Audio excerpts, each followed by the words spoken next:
चलिए आज एक ऐसी कहानी को समझते हैं जो हम सबकी जिंदगी से कहीं ना कहीं जुड़ी हुई है। ये कहानी है उस एक आखिरी कोशिश की जो असल में हार और जीत के बीच का फासला तय करती है। हम सब ने अपनी जिंदगी में कभी ना कभी इस पल का सामना तो किया ही है ना?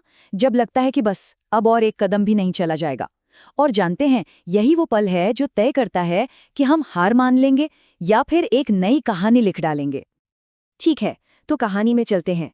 इसकी शुरुआत होती है हमारे हीरो आरव से, एक छोटे से गांव में रहने वाला एक लड़का जिसकी आंखों में एक बहुत बड़ा सपना था।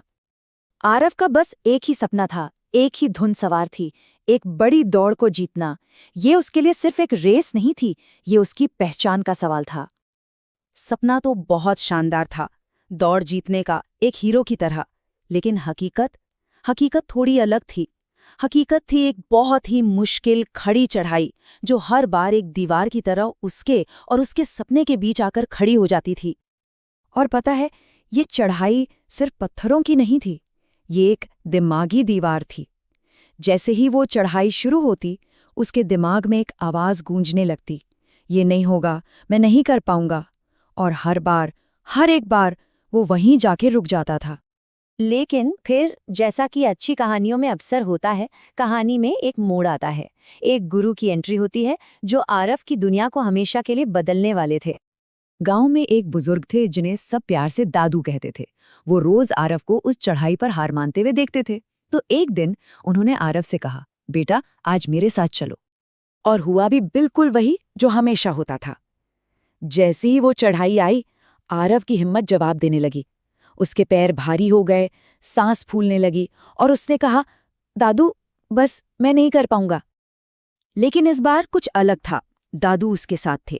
उन्होंने आरव को रोका और बड़े प्यार से समझाया, बेटा जिंदगी में दो तरह के लोग होते हैं, एक वो जो मुश्किल को देखकर रुक जाते हैं और दूसरे वो जो मुश्किल को पार करके खुद को एक नए सिरे से जानते हैं। अब फैसला तुम्हारे हाथ में है, कौन बनना है।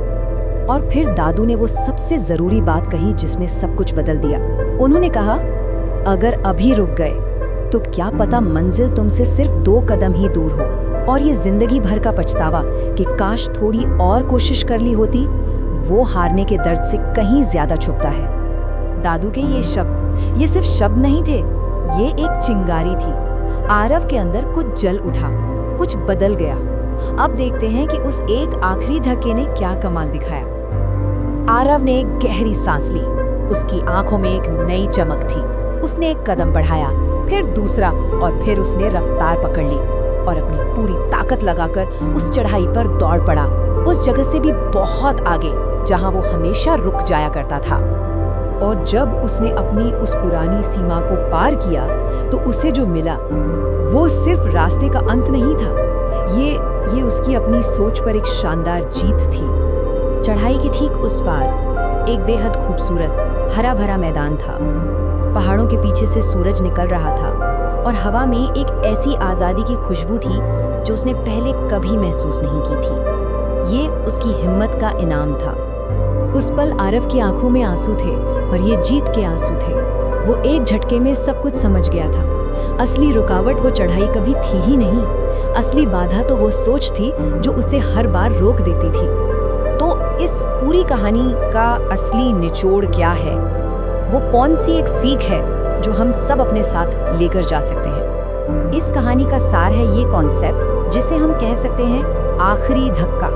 ये वो आखिरी कोशिश है जो तब की जाती है जब शरीर और मन दोनों जवाब दे चुके होते हैं, क्योंकि अक्सर हमारी मंजिल उसी हार मानने वाले पल के ठीक बाद हमारा इंतजार कर रही होती है। एक बात हमेशा याद रखने जैसी है, सफलता का रास्ता अक्सर सबसे बड़ी मुश्किल के तुरंत बाद वाले मोड़ पर ही मिलता है। हमें बस उस एक मोड़ तक पहुंचने की हिम्मत दिखानी होती है।